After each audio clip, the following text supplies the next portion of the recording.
தமிழக வெற்றிக் கழகத்தின் 2வது மாநில மாநாடு மதுரை பாரப்பத்தி பகுதியில் நடைபெற இருக்கிறது. இந்த மாநாட்டிற்கு லட்சக்கணக்கான தொண்டர்கள், ரசிகர்கள், பொதுமக்கள் என தமிழகத்தின் பல்வேறு மாவட்டங்களிலிருந்து வர இருக்கிறார்கள். மாநாட்டிற்கான அனைத்து ஏற்பாடுகளும் என்பது முழுமையாக சுற்றி சுழன்று செய்யப்பட்டு வருகிறது.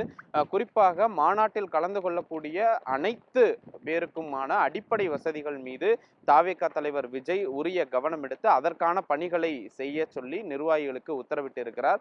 அதன் அடிப்படையில் பாரப்பத்தி மாநாட்டு திடலில் கிட்டத்தட்ட 400 தற்காலிக கழிப்பறைகள் என்பது அமைக்கப்பட்டிருக்கிறது.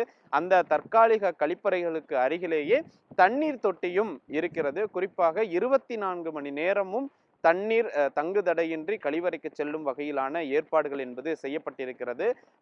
மதுரை தூத்துக்குடி தேசிய நெடுஞ்சாலையை ஒட்டியிருக்கக்கூடிய பாரப்பத்தி பகுதியில் இந்த 250 ஏக்கர் பரப்பளவிலான மாநாட்டு திடலின் 4 புறங்களிலுமே கிட்டத்தட்ட 100 என்ற அடிப்படையில் 4 பகுதிகளிலும் 4 புறங்களிலும் 400 தற்காலிக கழிவறைகள் அமைக்கப்பட்டிருக்கிறது.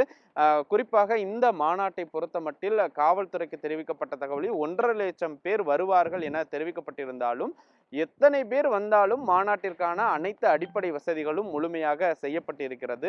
அதன் அடிப்படையில் தான் மாநாட்டிற்கான கழிவறைகள், அதே போல தண்ணீர் டேங்குகள், 100க்கும் மேற்பட்ட இடங்களில் குடிநீர் தொட்டிகள் உள்ளிட்ட பல்வேறு அம்சங்கள் மாநாட்டில் சிறப்பாகவே செய்யப்பட்டிருக்கின்றன.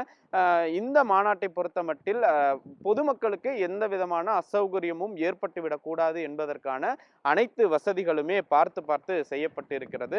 குறிப்பாக கழிவறை, தண்ணீர் தொட்டிகள், அதே போல நாற்காலிகள் உள்ளிட்ட பல்வேறு விஷயங்களை மற்ற மாநாட்டிற்கு முன்மாதிரியாக மதுரை தாவேகா மாநாடு நடத்தப்பட வேண்டும் என்பதில் உரிய கவனம் செலுத்தி இந்த ஏற்பாடுகளை செய்து வருகிறார்கள். புதிய தலைமுறைக்காக ஒளிப்பதிவாளர் லட்சுமணனுடன் மணிகண்ட பிரபு.